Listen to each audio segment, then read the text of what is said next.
Hey everyone, welcome back to the channel. We're going to continue on with our series on the Tai Chi Yang Style 24 form, picking up where we left off at the end of High Pat on Horse and continuing forward through the first heel kick and strike with double fist. If you're new to the channel, I'm Dr. Todd Martin.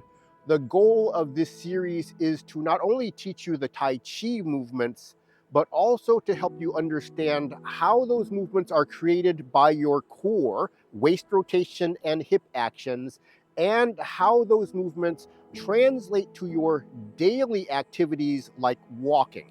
Because all of the movements that we are doing in Tai Chi, if we really understand them, we can apply them directly to our daily activities like walking upstairs, downstairs, walking up hills or down hills, and just our basic flat ground walking so we can do it with lower impact on our joints. I'm going to begin with a demonstration and then we're going to explore how to do it step by step and then finally get into the core movements and then where those core movements are applied in your daily life.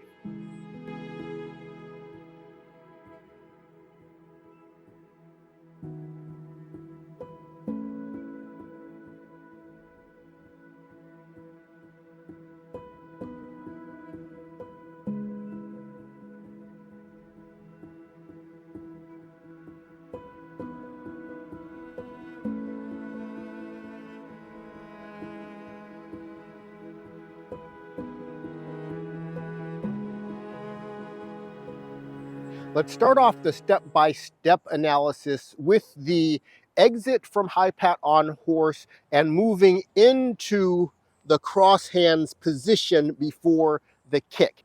So when we go into High Pat on Horse, I'll just begin at the end of single whip, and we are stepping up by flexing my rear hip and turning forward on the right. And then I'm going to shift back and then shift into empty stance using the rotation of the waist. And then I'm going to strike with the side of my right hand.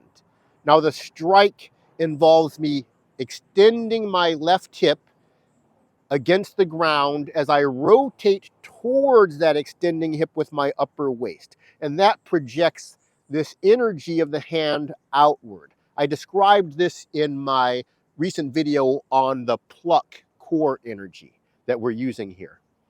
So I am turning forward on the right and I have my root on the right leg. I'm going to step out simply by flexing my left hip instead of extending it, and that is going to place the foot out on the heel. And then now we're going to shift our weight to the forward leg and create a cross hands. And this is similar to the carry the ball position that we do before parting the wild horse's mane and some other movements. It's going to be the same transition. We're just beginning from a different place.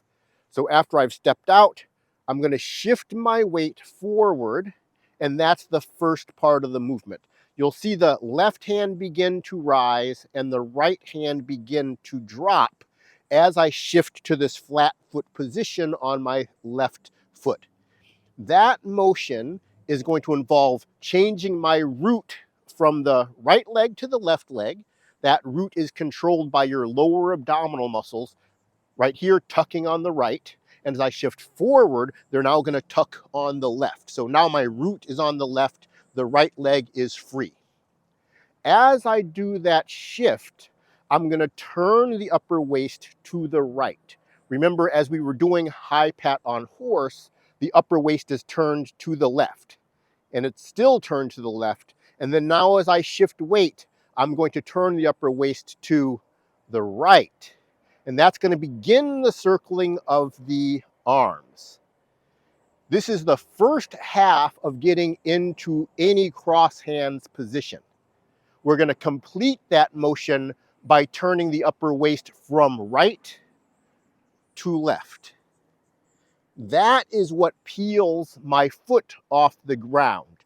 I already have the hip motion set up to peel the leg off the ground, but that rotation of the waist towards the right is keeping some backward energy on the right, keeping that leg on the ground.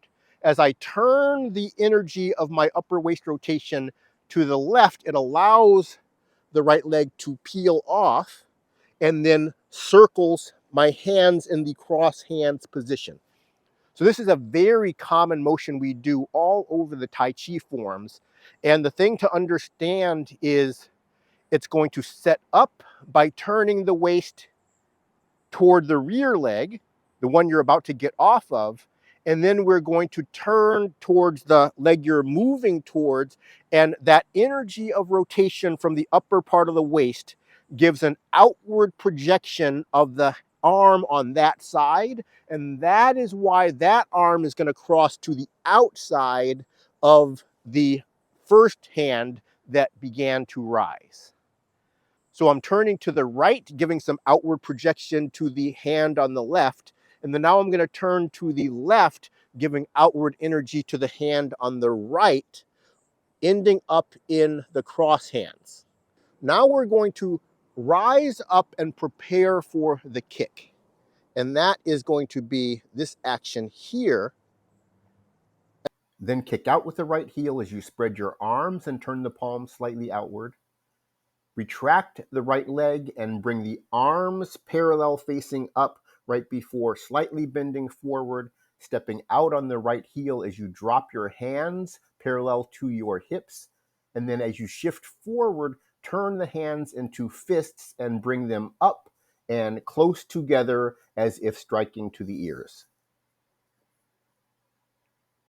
Let's look more closely at the strike to the ears with double fists, exploring the core mechanics and the Tai Chi energies. And then now we're going to begin the strike with double fist, and that is going to use two separate core techniques. The first is going to be pluck, as I begin shifting the weight forward, so I go from the heel to the flat of the forward foot. The arms are going to begin to rise as that happens, but not complete the motion. That is pluck. I'm extending now my left hip and using the waist rotation on the right. That gets me to here, and then I convert pluck to push by changing the core rotation of the waist from right to left. And that brings the fists both together in this position. From here, pluck, push.